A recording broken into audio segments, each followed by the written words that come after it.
Presiden Negara Federal Papua Barat, Forkorus Yaboisembut, menegaskan tanah Papua bukan bagian dari Negara Kesatuan Republik Indonesia.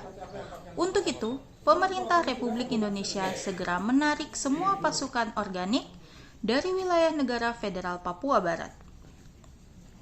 Pernyataan tersebut disampaikan Forkorus saat memperingati HUT Negara Federal Papua Barat ke-9 tahun yang dirayakan secara sederhana di markas mereka di Kertosari, Sentani Barat, Kabupaten Jayapura, Senin 19 Oktober 2020. Presiden Negara Federal Papua Barat mengatakan ia telah mengirimkan surat yang disertai dengan proposal kepada Presiden Jokowi pada 7 Oktober 2020 lalu yang isinya menjelaskan bahwa Papua bukan termasuk dalam Negara Kesatuan Republik Indonesia. Dirinya berharap pemerintah Indonesia mau membuka diri untuk melakukan perundingan dengan negara Federal Papua Barat guna penelusuran sejarah Papua. Forkorus menambahkan, waktu yang diberikan kepada pemerintah Indonesia untuk melakukan perundingan guna pembahasan terkait proposal negara Federal Papua Barat hingga tahun 2021. Bila perundingan tidak terjadi, maka langkah yang akan ditempuh pihaknya yaitu melanjutkan ke negara-negara Pasifik. Ikuti selengkapnya wawancara jurnalis paraparatv.id bersama Presiden Negara Federal Papua Barat, Forkorus Yaboisembut, di program Papua Bicara. Saya umumkan hari ini secara resmi kepada pemerintah Indonesia bahwa dengan adanya proposal lengkap saya kemarin dikirim tanggal 7 Oktober 2020 yang dimana ditujukan kepada Presiden Jokowi, berarti Pak Presiden Jokowi sudah tahu NRPB wilayah hukum kedaulatannya itu adalah wilayah mantan kolonial Nederlands New Guinea atau bahasa Indonesianya Papua Belanda. Sedangkan Indonesia wilayah kedaulatan hukumnya, hukum kedaulatan negaranya adalah Netherlands East Indies atau Hindia Belanda. Saya sudah beritahukan. Karena itu kita berunding. Ini sudah sesuai dengan asas-asas dekolonisasi hukum internasional. Saya sudah kasih tahu Pak Jokowi. Proposalnya lengkap, penjelasannya lengkap, detailnya lengkap, sampai dengan prosedur yang harus ditempuh dengan biayanya semua lengkap. Oleh karena itu saya hari ini juga minta Pak Jokowi kalau sudah pegang itu, kalau Pak Jokowi tidak mengerti, panggil dia punya pakar-pakar hukum, staf ahli hukum, untuk bahas proposal itu. Benar atau tidak klaim dari NRPB bahwa dia punya wilayah kedaulatan adalah wilayah mantan kolonial Nederlands New Guinea. Benar atau tidak? Oke, pakar hukum silakan. Kalau benar, dan saya bilang benar, karena saya sudah kaji, maka saya minta Pak Jokowi tarik seluruh pasukan dari wilayah mantan kolonial Nederlands New Guinea atau Papua Belanda, karena itu wilayah sah dari NRPB.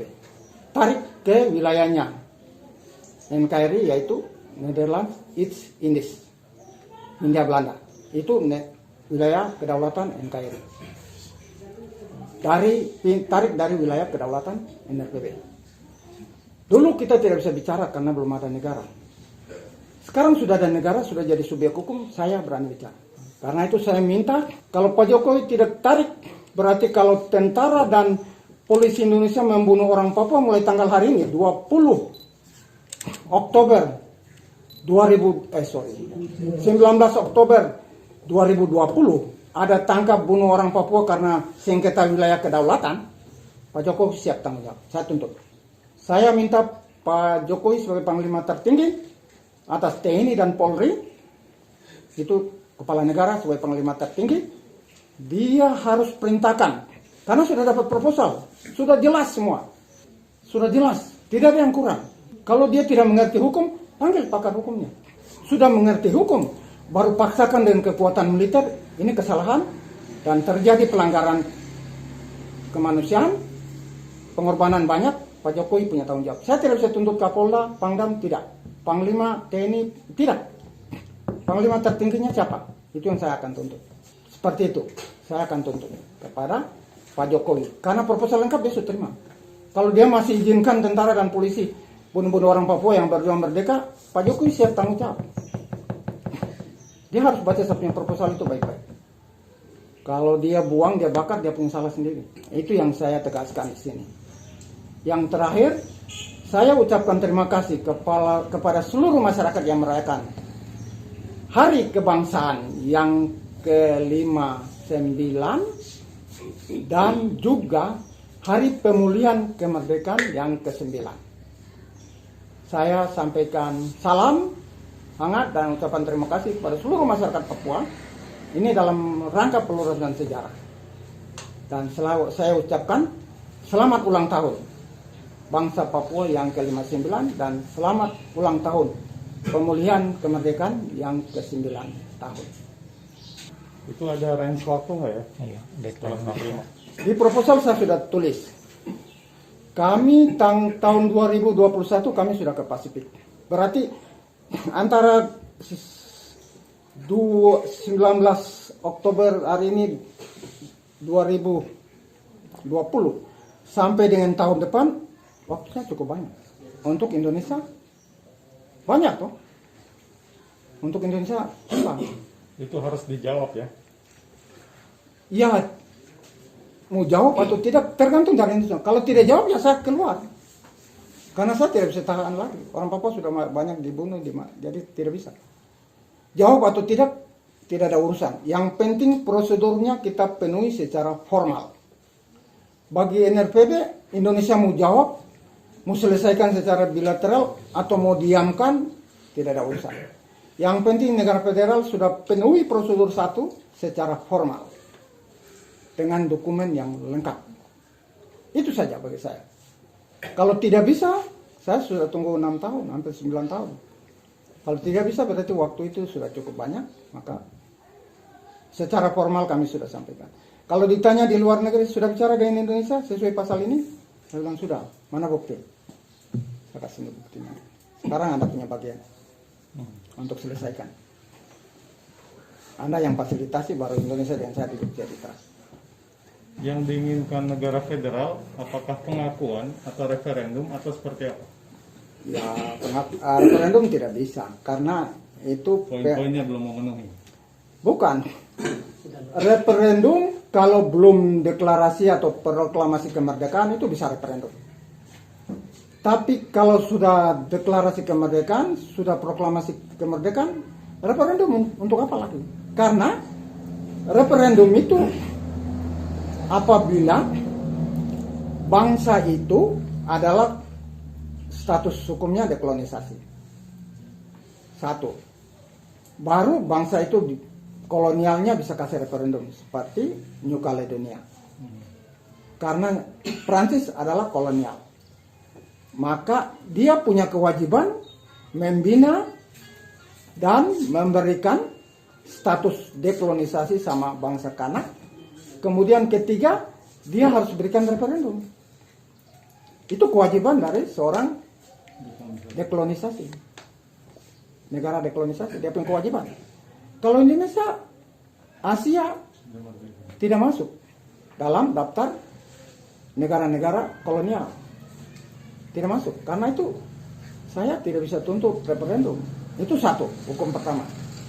Hukum kedua, di dalam Undang-Undang Dasar Republik Indonesia, kemudian di dalam Undang-Undang Otonomi Daerah dan Undang-Undang Otonomi Khusus bagi Provinsi Papua dan Papua Barat sekarang, tidak ada satu pasal ayat yang disebutkan referendum penentuan nasib sendiri. Silakan baca Undang-Undang Dasar Indonesia. Tidak ada. Silakan baca Undang-Undang Otonomi Daerah Papua. Tidak ada. Pasal-pasal bab kau baca tidak dapat ini. Silakan baca Undang-Undang Otonomi Khusus. Baca juga tidak dapat ini. Memang waktu pertama rancang Otsus itu, draft pertama waktu awal itu 2001 itu ada pasal referendum, tapi dibuang di Jakarta. Itu jadi itu kedua, hukum kedua. Biar orang Papua minta referendum tidak bisa. Tidak bisa dikasih. Kecuali ada genosida. Ini yang ketiga. genocide sistemik, baru bisa kasih referendum seperti di Kosovo. Itu hukum dekolonisasi. Kalau tidak ada 3 hukum ini tidak kena mengena, maka orang Papua berreferendum sampai kapanpun tidak bisa. Kalau Indonesia paksakan kasih, atau saya sudah tulis ini di proposal, semua lengkap. Bagaimana efek krusialnya kalau Indonesia kasih referendum. Itu masyarakat internasional, baik negara-negara organisasi anggota di kawasan MSJ maupun negara-negara anggota organisasi di FIP dan juga anggota PBB akan melanggar hukum internasional. Saya sudah tulis di proposal. Mereka coba paksakan Indonesia kasih referendum tanpa dasar hukum, tanpa ada genocide. Ini berarti PBB salah. Saya sudah tulis di proposal. Saya transparan, seimbang, saya tulis. PBB tidak boleh paksakan Indonesia kasih referendum. Itu berarti Maluku minta, Aceh minta, semua akan minta. Karena tidak ada dasar hukum. PBB paksakan, berarti kami juga bisa minta. Oh, kami juga bisa minta, karena itu hak politik. Kalau Papua bisa kasih tanpa dasar hukum, ya kami juga dikasih lah. Nah, itu Indonesia akan hancur. Satu di proposal ini. Karena itu PBB harus hati-hati. Kalau tidak mau Indonesia hancur, PBB jangan coba-coba paksakan Indonesia kasih referendum. Karena itu Maluku akan tuntut. Oke, Papua ya sudah kasih toh, tidak ada dasar hukum. Tapi kalau dia dukung NRPB, itu dasar hukumnya jelas. Dasar hukumnya apa?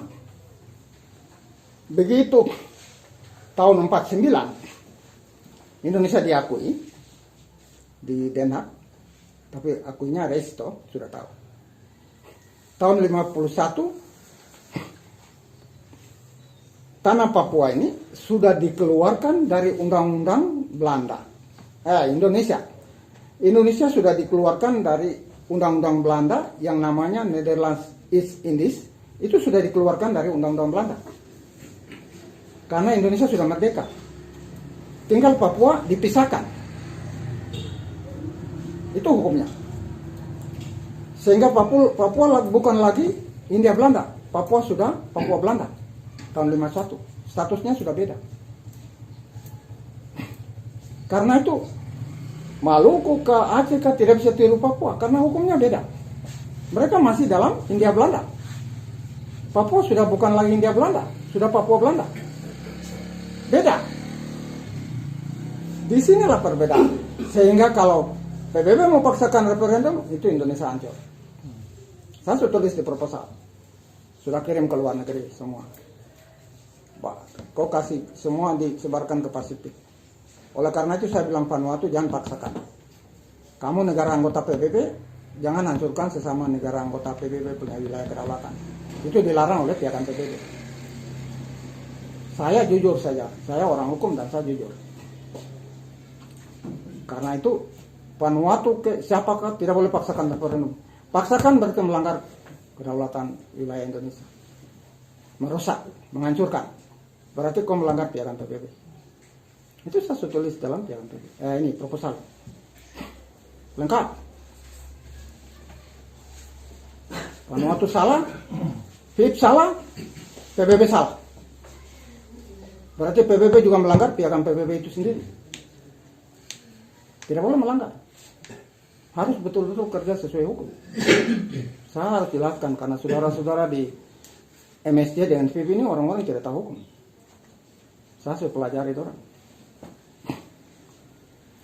Saya sudah dapat nasihat dari orang luar yang masuk ke Pasifik. Orang kasih nasihat ke kita bahwa kampung saudara-saudara di sebelah tidak tahu hukum. Jadi kamu harus banyak berikan advice kepada mereka. Itu salah satu advice saya ini. Jangan paksakan Indonesia kasih referendum. Berarti kamu melanggar piagam PBB. Itu advice saya ke Pasifik. Itu kamu melanggar piagam PBB. Merusak wilayah kedaulatan Republik Indonesia yang adalah Hindia Belanda.